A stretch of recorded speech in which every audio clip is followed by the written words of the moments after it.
Doctor Mohammad Yunus দুনিয়া উল্টে গেল, সে ফেব্রুয়ারি মাসে নির্বাচন দেবে এবং আপনি লিখে রাখেন 80% ভোট কাস্ট হবে। শুনতে ভালো শোনাচ্ছে, দেখতে ভালো শোনা যাচ্ছে, এটা একটা নাটক।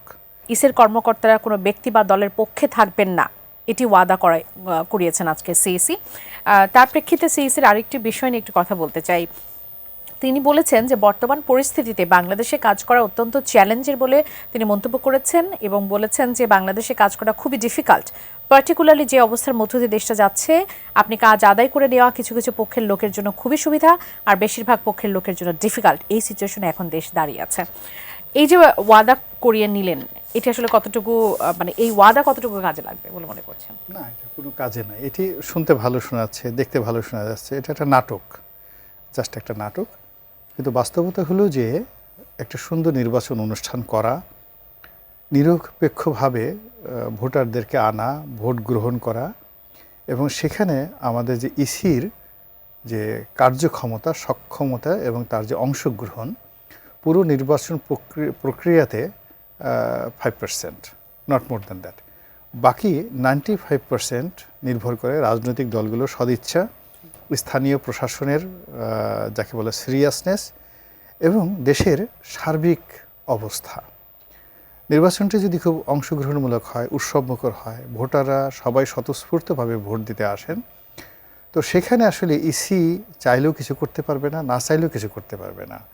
আবার দেখা গেল যে ভোটার নেই, 3% 4% ভোটার আসছে। এখন সেখানে ইসি শপথ নিলেন বা যা কিছু নিলেন, সেখানে কী বা করার আছে? 2014 সনে যিনি সিইসি ছিলেন, উনি ওয়ান অফ দ্য ফাইনেস্ট আমলা ছিলেন। এখন যিনি আছেন, মানে রকিবুল হুদা সম্ভবত ছিলেন, one of the finest man. তারপরে 2018-তে যিনি নুরুল হুদা সাহেব ছিলেন, তিনি একজন সত্যিকার রিয়াল হিরো, আমাদের মুক্তিযুদ্ধের অন্যতম হিরো। আমি তাকে ব্যক্তিগতভাবে চিনি, অসাধারণ, সারা জীবন একজন সৎ মানুষ, সাহসী এবং সৎ মানুষ, কিন্তু কিন্তু কিছু করতে পারেননি। এখন যিনি সিইসি আছেন, সেই তুলনায় নুরুল হুদাকে যদি আপনি ধরেন, নুরুল হুদাকে আপনার 100 নম্বর দিতে হবে তার প্রিভিয়াস ক্যারেক্টারিস্টিক্সে, তার অনেস্টি, তার ডিগনিটি, তার সব কিছু। তারপরে হাবিবুল আওয়াল যিনি আসলেন 24 সনে, তার শিক্ষা, তার বংশ, তার মর্যাদা, তার টোটাল যে সার্ভিস রুল, কোথাও একটা লাল কালির দাগ নেই। কিন্তু পুরো সিস্টেমটা এমন একটা ছিল, আসলে তাদের করার কিছু ছিল না। তো এখন অতীতে 2014, 2018 এবং 2024 সেই সময়টিতে নির্বাচনের জন্য যে একটা বিরূপ পরিবেশ ছিল, পরিস্থিতি ছিল, তার চাইতে এখন আরও কয়েকশো গুণ বেশি ঝুঁকিপূর্ণ হয়ে গেছে। তো সেই ঝুঁকিপূর্ণ অবস্থা, মন মানসিকতা সব দিক থেকে, তো সেখানে বর্তমান ইসি ওনারা যদি এক একজন ফেরেশতাও হন এবং তাদের হাতে যদি অলৌকিক ক্ষমতা থাকে, যদি বলে যে আমার কাছে আসলে তোমাদেরকে ফু দেব আর সঙ্গে সঙ্গে তোমাদের শরীরে আগুন ধরে যাবে, আমি যে ভোট কেন্দ্রে রিটার্নিং অফিসার থাকবে বা জেলা নির্বাচন অফিসার থাকবে, তার হাতে কতগুলো অলৌকিক ক্ষমতা থাকবে, সে যাকে ধরবে ও পাথর হয়ে যাবে, যাকে ফু দেবে তার শরীরে আগুন ধরে যাবে। এইরকম অলৌকিক ক্ষমতা দেওয়ার পরেও যে পরিস্থিতি এখন চলছে, তাদের পক্ষে আসলে একটা ভালো নির্বাচন হওয়া সম্ভব নয়।